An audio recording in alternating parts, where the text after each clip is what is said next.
दोस्तों गाइस, ये तो आप जानते हैं कि कोरोना वायरस ने पूरे विश्व में कहर बरपा रखा है और ऐसे में रामदेव बाबा जी एक दवाई लेके आ गए जिसका नाम था कोरोनिल। और कोरोनिल जो ये दवाई लाए, ये एक कंट्रोवर्सी क्रिएट कर दी। तो आज की वीडियो में अपन यही जानेंगे कि क्या है जो बाबा रामदेव जी ने दवाई लॉन्च की है कोरोनिल, आखिर पूरी कंट्रोवर्सी क्या है और कहां पे वो सही ठहरते हैं, कहां पे गलत ठहरते हैं। तो इस वीडियो को आप ओपन माइंड से देखिएगा और जो फैक्ट्स हैं हम उसी पे बात करेंगे। और अगर आप मेरे को सोशल मीडिया अकाउंट्स पे फॉलो करना चाहते हैं तो नीचे फेसबुक, ट्विटर, इंस्टा का यूजर नेम मिल जाएगा। तो दोस्तों, अभी कुछ दिन पहले ही बाबा रामदेव जी ने प्रेस कॉन्फ्रेंस करके बताया था कि उन्होंने कोरोना वायरस की दवाई ढूंढ ली है।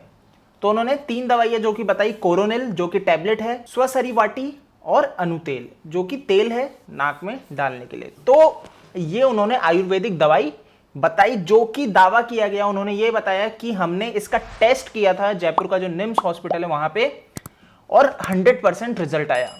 ठीक है, तो वो बताते हैं कि 3 दिन के अंदर इनके 69 पेशेंट रिकवर हो गए थे और 100% पेशेंट पूरे 7 दिन के अंदर रिकवर हो गए। तो ये जो इन्होंने कोरोनिल टैबलेट बनाई, ये इन्होंने दावा किया, इन्होंने पूरी प्रेस कॉन्फ्रेंस कर दी। लेकिन उसके बाद क्या होता है, आयुष मंत्रालय जो है उसने सवाल खड़ा कर दिया कि आखिर इसका आपने परमिशन कहां से ली, कि लाइसेंस कहां से लिया। लाइसेंस नहीं है तो आपने कैसे एक दवाई को लॉन्च कर दिया कोरोना वायरस की दवाई बताते हुए।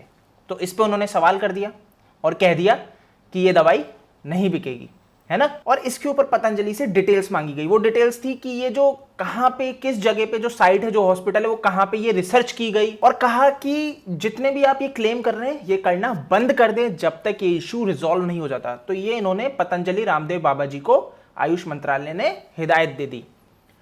तो पतंजलि ने भी भेज दी हैं जो जो जानकारियां मांगी गई उनको। और इसके बाद आयुष मंत्रालय ने सवाल किया उत्तराखंड स्टेट लाइसेंस अथॉरिटी जो है कि उनसे कि आखिर उन्होंने लाइसेंस कैसे दे दिया, ये बोलते हुए कि ये कोरोना वायरस की दवाई है। तो इसके ऊपर जो लाइसेंस कमेटी है उत्तराखंड की, उन्होंने कहा कि हमसे नहीं कहा गया था कि कोरोना वायरस की दवाई है, लाइसेंस लिया गया था कि ये एक इम्यूनिटी बूस्टर है, सर्दी जुकाम इसकी दवाई का। तो ये उनकी तरफ से जानकारी आई और कहा गया कि जो पतंजलि है, रामदेव बाबा जी है, मिस इन्फॉर्मेशन फैला रहे हैं, मिसलीडिंग फैक्ट्स दे रहे हैं, जबकि ऐसा कुछ हुआ ही नहीं। अभी अपन बात करेंगे उन डॉक्टर के ऊपर भी। ठीक है, आगे जो निम्स के डॉक्टर जो कि बताया गया जहां पे टेस्ट हुआ है, उन्होंने कैसे पलड़ा झाड़ लिया और एफआईआर हो चुकी है। आपको पहले बता दूं, रामदेव बाबा जी के लिए, आचार्य बालकृष्ण के ऊपर और इवन ये निम्स के जो डॉक्टर है उनके पे और उनके बेटे के ऊपर भी। तो इन लोगों पे एफआईआर जयपुर में हो चुकी है। वैसे ये जो डॉक्टर है ना निम्स के, इनके ऊपर पहले बहुत से केस, मतलब ये इस तरह से किसी कंट्रोवर्सी में पहले भी बहुत बार आ चुके हैं। तो इन पे भरोसा किया जा सके नहीं किया जा सके कह नहीं सकते, क्योंकि न्यूज में इनके ऊपर बहुत से केसेस के ऊपर आर्टिकल्स हैं। तो कंट्रोवर्शियल आदमी है इन शॉर्ट। तो दोस्तों, अब पता है दिक्कत कहां आती है कि क्यों सवाल किया गया कि ये इम्यूनिटी बूस्टर है, ये कोरोना वायरस की दवाई नहीं है। क्योंकि WHO ने जो स्टेटमेंट दिया है ऑफिशियल जो उनका है कि कोई भी देश के लिए है कि कोई भी देश अगर इस तरह से कोई इम्यूनिटी को बढ़ाने की कोई दवाई है तो उसको कोरोना वायरस की दवाई कह के नहीं सप्लाई करे। और रामदेव बाबा जी की जो ये दवाई है जिसमें गिलोय है, अश्वगंधा है, तुलसी है, ये इम्यूनिटी बूस्टर है और इसके लिए ही उन्होंने लाइसेंस लिया है। लेकिन ये इसको सेल कर रहे थे कि ये कोरोना वायरस की दवाई है, इससे कोरोना वायरस भाग जाएगा। ठीक है, अब आप समझने की कोशिश करेंगे कि ये जो टेस्ट किए गए ये उन लोगों पे किए गए हैं जो कि सीरियस कंडीशन में नहीं थे, है ना। कि जैसे आपको कोरोना वायरस हुआ तो नॉर्मली कुछ दिन में वो ऑटोमेटिक आपका इम्यून सिस्टम ऐसा होता है कि सही हो जाता है व्यक्ति। तो नॉर्मली 7-8 दिन में वो व्यक्ति वैसे ही सही हो जाते हैं और उनके ऊपर ये टेस्ट किए गए हैं।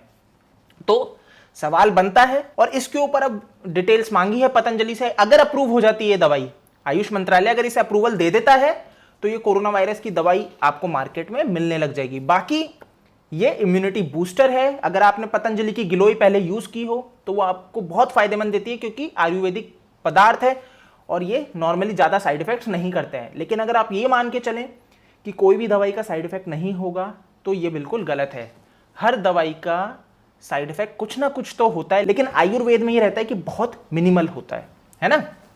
तो ये समझने वाली चीज है। अब सवाल दोस्तों इसीलिए भी खड़ा हो गया रामदेव बाबा के ऊपर कि उन्होंने पहले भी ऐसे बहुत से क्लेम किए हैं कि वो बहुत ज्यादा इस चीज पे बोल जाते हैं, बहुत से ऐसे क्लेम कर चुके हैं बाद में जो कि झूठे साबित हुए हैं। दवाइयों को लेकर उनके पहले भी बहुत से ऐसे क्लेम रहे।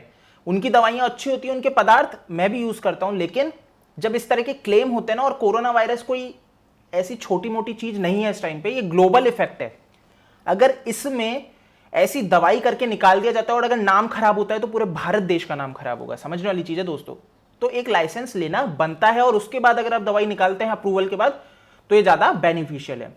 तो आगे क्या रहता है वो तो देखना पड़ेगा, जो भी रहता है। लेकिन अभी फिलहाल के लिए मिसलीडिंग, मिस इन्फॉर्मेशन और जो ये ड्रग एक्ट है उसके अंडर इनके ऊपर एफआईआर दर्ज हो चुकी है। गाइस, आप में से बहुत से लोग जानते होंगे कि बाबा रामदेव पहले मार्केट में जो आए हैं वो योग करवा के आए हैं। तो कैसे वो बिजनेसमैन, इतने प्रो बिजनेसमैन बन गए आप जानते हैं।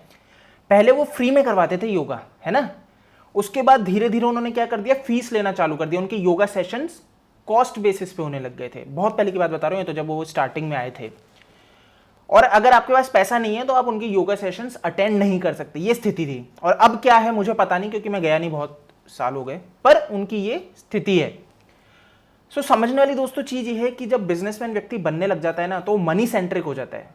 तो जो योग गुरु हैं बाबा रामदेव, काफी रिस्पेक्टेबल पर्सन है इंडिया में, काफी अच्छा करते हैं, स्वदेशी अपनाते हैं। लेकिन अगर आप मनी सेंट्रिक हो रहे हो और अगर लाइसेंस नहीं लेते हो, ठीक है, और आप ये फॉल्स क्लेम करते हो कि ये दवाई है जो कि कोरोना वायरस की दवाई है, तो ये गलत है और सही में इस पे सवाल उठता है। तो थोड़ा ओपन माइंडेड इस चीज को सोचिए कि हम मानते हैं आयुर्वेदिक जो है गिलोय, अश्वगंधा, तुलसी असरदायक है, हर कोई मानता है। लेकिन अगर आप फॉल्स क्लेम करके उसको बेचते हो तो वो गलत चीज है। अब देखते हैं लाइसेंस क्या आता है। सो गाइज, इस वीडियो में इतना ही था। मैं उम्मीद करता हूं आपको ये जो पॉइंट्स हैं, फैक्ट्स हैं, वो क्लियर हो गए होंगे कि कहां पे किस दिशा में पूरा मैटर कंट्रोवर्सी हुई है। जल्दी मिलेंगे नई वीडियो में। अगर आपने अभी तक इस चैनल को सब्सक्राइब नहीं किया है तो कर लीजिए।